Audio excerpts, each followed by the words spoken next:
Hello dear students. मेरा नाम अनिल कुमार श्रीवास्तव है। आज मैं पॉलिटी के एक टॉपिक पर चर्चा करने जा रहा हूं और उसका नाम है non federal features of the Rajya Sabha. ये यूपी पीसीएस और यूपीएससी दोनों में पूछा जा चुका है। घुमा करके इसे राजस्थान और बिहार में भी पूछा जा चुका है, ऑब्जेक्टिव में भी डिस्क्रिप्टिव में भी। तो आज मैं non federal features of the Rajya Sabha पर चर्चा करने जा रहा हूँ। उम्मीद है आप इससे ज़्यादा लाभान्वित होंगे। तो अब हम टॉपिक शुरू करते हैं। आप सभी लोगों को पता है कि दो सदन बनाने के पीछे हमसे स्टूडेंट पूछते हैं कि सर दो सदन क्यों रखा गया, जब सरकार लोकसभा में बहुमत के आधार पर ही बनती है तो फिर दो सदन रखने का उद्देश्य क्या है। तो मैं उनसे यही कहता हूँ भाई, कंसल्टेटिव प्रोसेस को वाइडन कर रहा है, यानी विमर्श की प्रक्रिया को व्यापक बनाना। और वो कहते हैं इसका मतलब नहीं समझ में आया। तो हमने कहा भाई, गांव में एक कहावत है कि भाई हमारा बलवा धूप में नहीं सफेद भइल बा। यानी गांव में लोग, बहुत बुजुर्ग लोग कहते हैं कि भाई उनका बाल जो है धूप में सफेद नहीं हुआ है। इसका मतलब या तो उन्होंने किसी मामले में जो कि जिससे मिलता जुलता युवा पीढ़ी उस मामले से होकर गुजरने वाली है, डिसीजन जिसमें लेना है, या तो वो ऑलरेडी भुगत चुके हैं या उन्होंने भुगतते हुए किसी को देखा है। मोटे तौर पर आप कह सकते हैं कि वो अनुभवी इंसान है, इसीलिए ये बात कहते हैं वह उनका बलवा धूप में सफेद नहीं हुआ है। तो इसी प्रकार से राज्यसभा भी है, यानी ज़्यादा से ज़्यादा लोगों से कोई विचार विमर्श करने से फायदा ये होता है कि संभव है कि भाई वो कुछ नायाब चीज़ बता दें जो कि दूसरों के दिमाग में ना आए। और इंसान का दिमाग वैसे ही कॉम्प्लेक्स होता है, जिसे आप बहुत बेवकूफ़ समझते हैं, वह भी कोई ऐसी बात कह सकता है जो कि किसी और के दिमाग में ना आया हो। मोटे तौर पर क्लास में हमसे क्वेश्चन पूछने वाले वही बच्चे होते हैं जिनको कमज़ोर मानते हैं लोग, लेकिन वो ऐसे क्वेश्चन भी पूछ देते हैं टीचर भी तुरंत जवाब नहीं दे पाता। टीचर को भी एक मिनट रुक करके सोचना है और तब जवाब देना है। मसलन राज्यसभा का हम उदाहरण लेते हैं। अनुच्छेद 84 के अनुसार जो है वह राज्यसभा के सदस्यों के लिए न्यूनतम आयु 30 साल होनी चाहिए, जबकि लोकसभा के लिए 25 साल है न्यूनतम आयु। तो हालांकि इस 5 साल के अंतर से उसे वरिष्ठ जनों की सभा कहना उचित नहीं है। इसे अमेरिका से लिया गया है।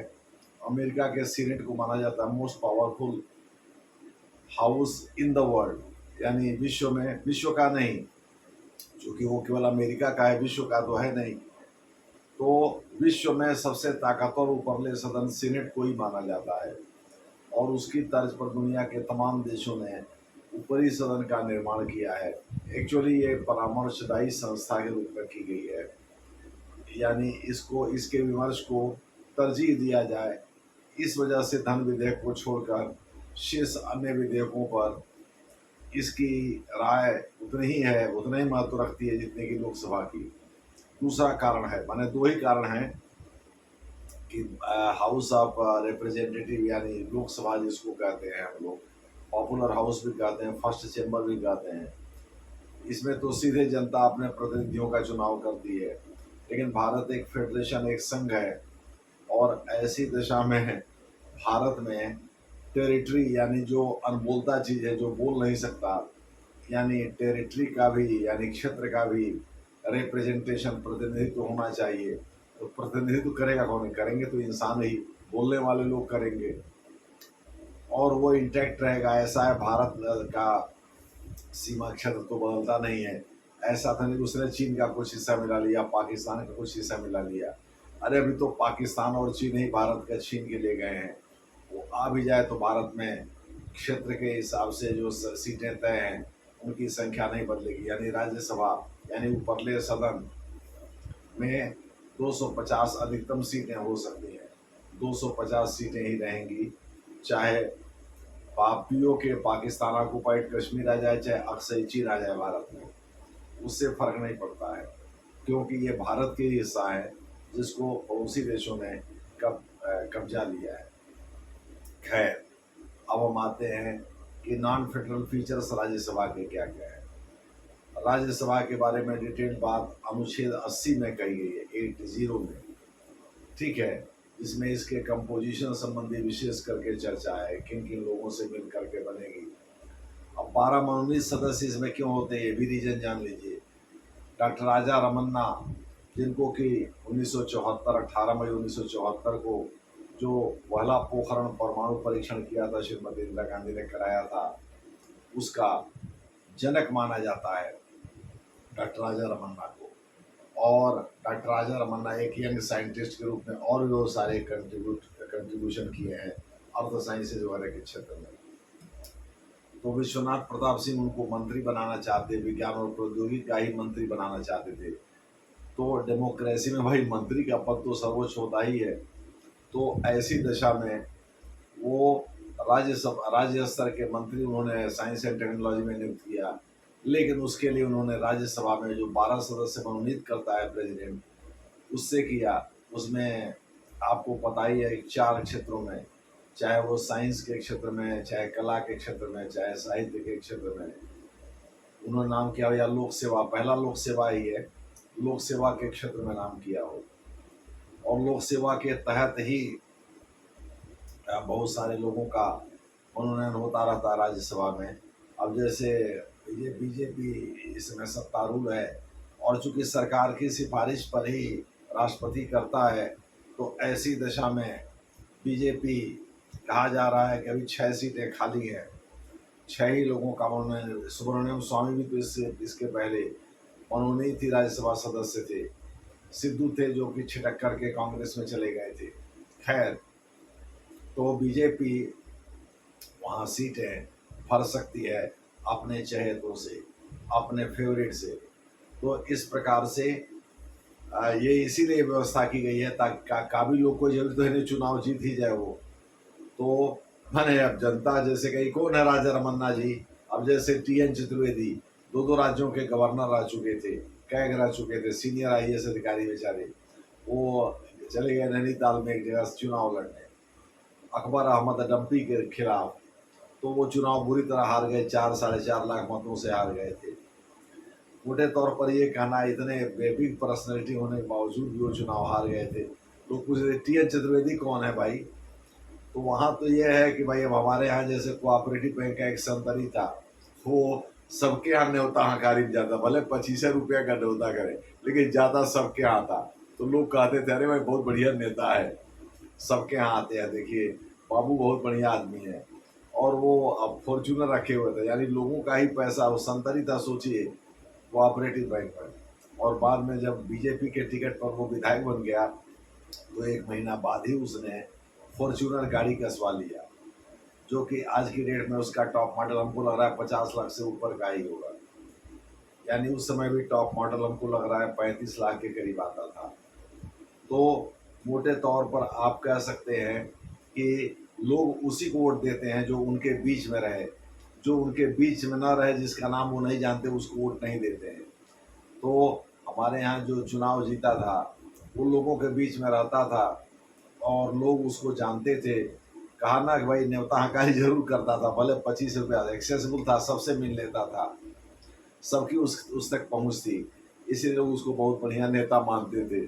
और झूठे जाके दरोगा को और कोतवाल को हड़काता रहता था लोगों के सामने, अकेले भले मिल करके उनसे माफ़ी मांग ले, कहे अरे मेरे भाई ऐसा है, हमको चुनाव जीतना है। तो लोगों के सामने थोड़ा सा हो हल्ला करना जरूरी है।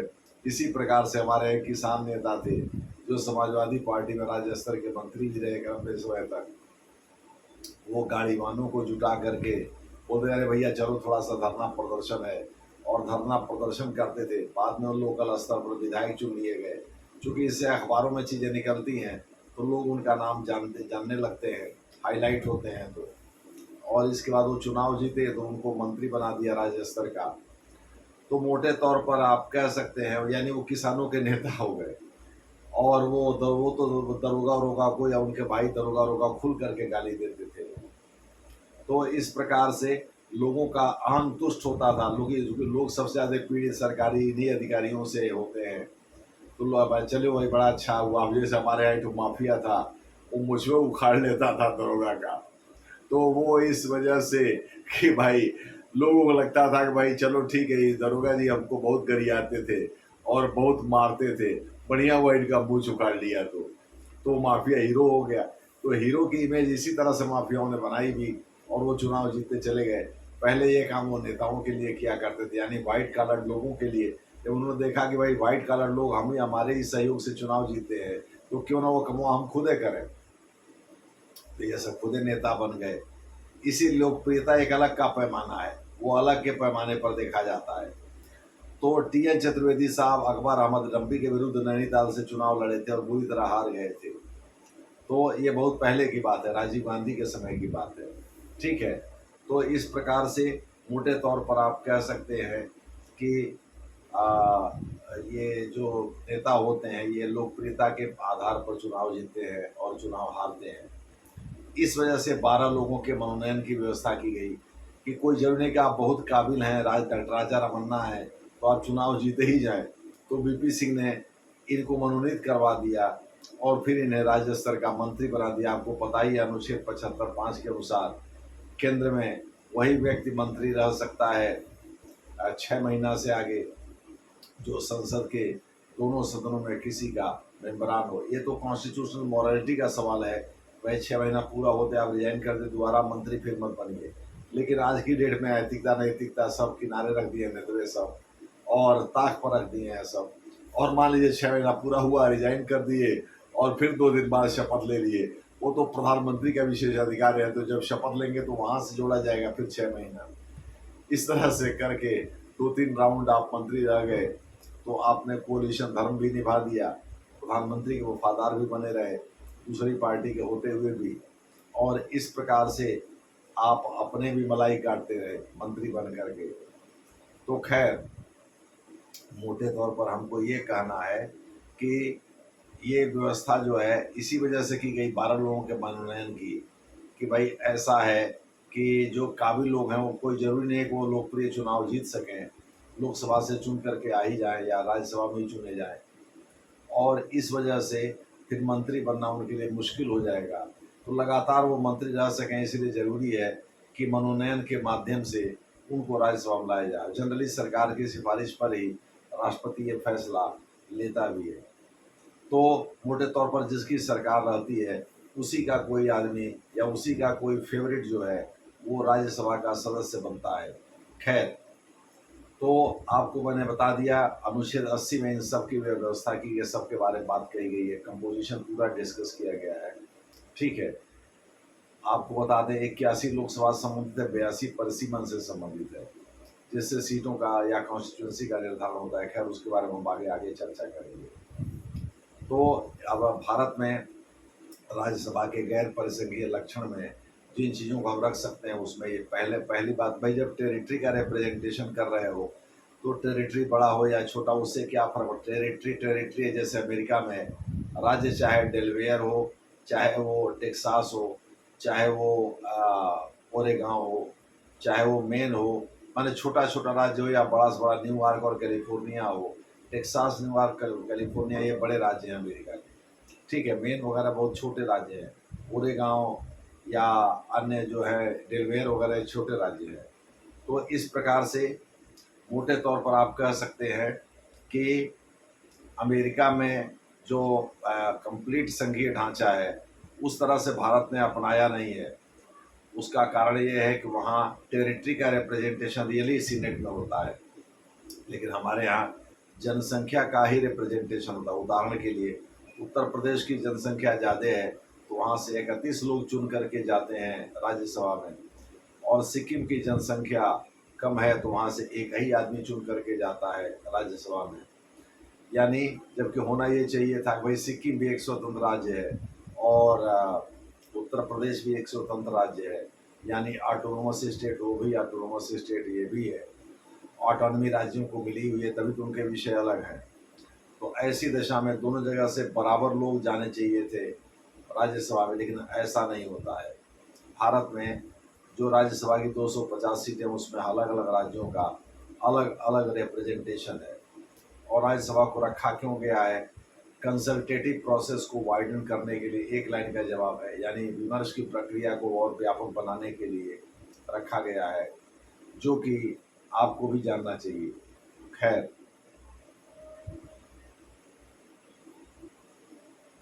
तो इस प्रकार से ये हमने बताया राज्यसभा के बारे में। अब आ जाइए, पहला पहला जो गैर परिसंख्यीय लक्षण है वो है जनसंख्या का रिप्रेजेंटेशन। दूसरा ये है कि आप हैं किसी राज्य से, किसी अन्य राज्य से भी चुन करके आप राज्यसभा में पहुंच सकते हैं। उदाहरण के लिए बहुत सारे लोग, जैसे चाहे वो अरुण जेटली रहे हों, चाहे मुख्तार अब्बास नकवी रहे हों, चाहे स्मृति ईरानी रही हो, रहने वाले कहीं और के हैं, चुन जा रहे हैं, वो पता चला यूपी से चुने जा रहे हैं, पता चला गुजरात से चुने जा रहे हैं, पता चला राजस्थान से। अब जैसे सोनिया गांधी मुख्य रूप से दिल्ली में रहती हैं, लेकिन अशोक गहलोत साहब ने उनको राजस्थान बुला करके वहाँ से राज्यसभा का सदस्य बनवा दिया और अपने बेटे को बरेली से लड़ा दिया उन्होंने, यानी राहुल गांधी को। मोटे तौर पर आप ये कह सकते हैं, चाहे बीजेपी हो चाहे कांग्रेस हो, सबसे शानदार उदाहरण मनमोहन सिंह का है, जो आते थे पंजाब से, लेकिन असम से लगातार वो राज्यसभा के सदस्य रहे। प्रधानमंत्री के रूप में उन्होंने चुनाव लड़ा ही नहीं कभी, वो हमेशा ही राज्यसभा से मनोनीत होते रहे। तो इस प्रकार से, चूंकि वहाँ ऐसी कोई बात नहीं कि आप राज्यसभा से है तो 6 साल 5 साल, सॉरी 5 साल मंत्री नहीं रह सकते। राज्यसभा या लोकसभा में किसी के भी सदस्य हैं तो आप मंत्री हो सकते हैं। संसद दोनों को मिला करके बनती है, यानी वो पार्लियामेंट के आपको सदस्य होने की जरूरत है, उसमें लोकसभा राज्यसभा अलग अलग नहीं है। ठीक है, तो पहला तो ये जनसंख्या वाला है, दूसरा ये हो गया निवास हो गया, तीसरा ये है कि आप ऐसा नहीं है, यहाँ जो प्रमुख पदाधिकारी हैं, अब जैसे चीफ जस्टिस ऑफ इंडिया है, या सुप्रीम कोर्ट के जज हैं, या हाई कोर्ट के जज हैं, कैग हैं, या अटॉर्नी जनरल है, या मंत्री है कैबिनेट स्तर के या राज्य स्तर के, जो भी है, वहाँ क्या है, सीनेट का अप्रूवल चाहिए। अपॉइंटमेंट तो प्रेसिडेंट करता है, लेकिन सीनेट एंडोर्स करता है, तभी जा कर के चीज़ें हो पाती है। यहाँ ऐसा नहीं है, और इस वजह से यहाँ राज्यसभा वैसे भी लोकसभा की तुलना में कमज़ोर है। उसका कारण ये है कि वहाँ एंडोर्समेंट जैसी कोई बात नहीं है। चौथा, रेटिफिकेशन, यानी वहाँ अमेरिका में दो ही तरह से संविधान में संशोधन संभव है, या तो राज्य इनिशिएट करें यानी इनिशिएशन, और संसद के दोनों सदन उसको रेटिफाई करें, यानी प्रतिनिधि सभा और सीनेट दोनों मान्यता दें, दोनों कहें भाई वो एग्री करते हैं, या रेटिफिकेशन से प्रक्रिया शुरू हो और बाद में एंडोर्समेंट हो, यानी ये शुरू करें और 3/4 राज्य वहाँ के समर्थन दें। इसीलिए वहाँ संविधान संशोधन एक टेढ़ी खीर है। भारत में स्ट्रेंथ कम होने की वजह से राज्यसभा इस मामले में कमज़ोर है, और वहाँ ऐसी कोई व्यवस्था नहीं है कि भाई साधारण बिलों को पारित करने के लिए अगर दोनों सदनों में कोई मतभेद हो जाए तो ज्वाइंट सीटिंग बुला करके पारित कर दिया जाए। भारत में एक व्यवस्था है कि ज्वाइंट सीटिंग बुला करके पारित कर दिया जाता है। तो यानी कि अनुच्छेद 108 के अंतर्गत प्रेसिडेंट को ये पावर है कि वो राज्यसभा लोकसभा दोनों के की ज्वाइंट सीटिंग को बुला सकता है। जाहिर है लोकसभा की संख्या ज़्यादा है तो अलग अलग बैठने में भले ही कोई बिल गिर रहा हो या डेडलॉक क्रिएट हो गया हो, लेकिन डेडलॉक जनरली कब क्रिएट होता है, जब लोकसभा कोई किसी विधेयक को एंडोर्स करके, यानी जो सरकार की मंशा राज्यसभा के पास भेजता है। राज्यसभा में मान लीजिए सरकार के पास बहुमत नहीं है, राज्यसभा उस विधेयक को लटका देता है। जैसे पोटो के समय, मैंने अभी तक 3 ही बार ज्वाइंट सीटिंग बुलाई गई है। एक पोटो के समय जो पोटा हुआ था, यानी ऑर्डिनेंस जो बिल में कन्वर्ट हो गया था, एक 1978 में बैंक नेशनलाइजेशन के समय, एक 1961 में जब डावरी निषेध यानी दहेज निषेध कानून बनाते समय। 3 ही बार राष्ट्रपति ने ज्वाइंट सीटिंग बुलाया। चूँकि बार बार ज्वाइंट सीटिंग बुलाएंगे तो लोगों के दिमाग में गलतफहमी पहुंच जाएगी कि लगता है ये राज्य का चुनाव नहीं जीत रहे हैं या जीत सकते। इसी वजह से राज्यसभा में इनके पास बहुमत नहीं है, फिर उसे सरकार की तौहीन होगी। इसीलिए सरकारें नहीं चाहती हैं कि बार बार जो है ज्वाइंट सीटिंग बुलाया जाए। ज्वाइंट सीटिंग में ये भी है कि अगर लोकसभा भंग कर दी गई, राज्यसभा तो भंग होती नहीं है, अगर लोकसभा भंग कर दी गई है तो ऐसी दशा में वह भंग लोकसभा ही ज्वाइंट सीटिंग में बैठेगी, और उसके बाद मान लीजिए ज्वाइंट सीटिंग की घोषणा की जाती है। ऐसा नहीं, एक नई लोकसभा जब चुन करके आएगी तब वो बैठेगी, पुरानी लोकसभा ही बैठेगी, भले ही भंग कर दी गई हो। ठीक है। और इस प्रकार से यानी ज्वाइंट सीटिंग बुलाने के बाद भंग की गई हो। ज्वाइंट सीटिंग बुलाने के पहले अगर भंग की गई है तब तो नहीं, यानी तब तो नए चुनाव के बाद नई लोकसभा के समय ही ज्वाइंट सीटिंग बुलाई जाएगी। लेकिन अगर लोकसभा काम कर रही है और उसके उसी समय बुला दिया है ज्वाइंट सीटिंग और उसके बाद भंग कर दिया है, तब वह लोकसभा राज्यसभा के साथ बैठेगी और बाकायदे साधारण विधेयक उसमें पारित होगा और फिर जा कर के लोकसभा का चुनाव होगा। खैर, ये सब बातें जो हैं, चार पांच जो लक्षण हमने बताए, ये गैर परिसंघीय लक्षण है भारतीय राज्यसभा के। ठीक है। जो कि अमेरिका में सीनेट के साथ जुड़े हुए ने, अमेरिका से ही तुलना करना है गैर परिसंघीय लक्षण बताने समय। अमेरिका ऐसा नहीं, हाउस ऑफ लॉर्ड्स ब्रिटेन से तुलना कर दीजिएगा। ठीक है। ऐसा बिल्कुल मत करिएगा, या सीनेट से फ्रांस की तुलना कर दीजिएगा, या जापान के अपर हाउस से तुलना कर दीजिएगा, या बेल्जियम के कर दीजिएगा, जर्मनी के नहीं, अमेरिका से ही करिएगा और तभी आपका उत्तर कंप्लीट होगा। पहले ही सीनेट का नाम ले लीजिएगा और अमेरिकी शब्द का प्रयोग करेगा, क्योंकि सीनेट अन्य जगहों पर भी है। तो इस तरह से आपका आंसर कंप्लीट हो जाएगा और मुझे लगता है ये कंप्लीट आंसर ही होगा और इसके बाद कुछ लिखने पढ़ने की जरूरत नहीं है। धन्यवाद।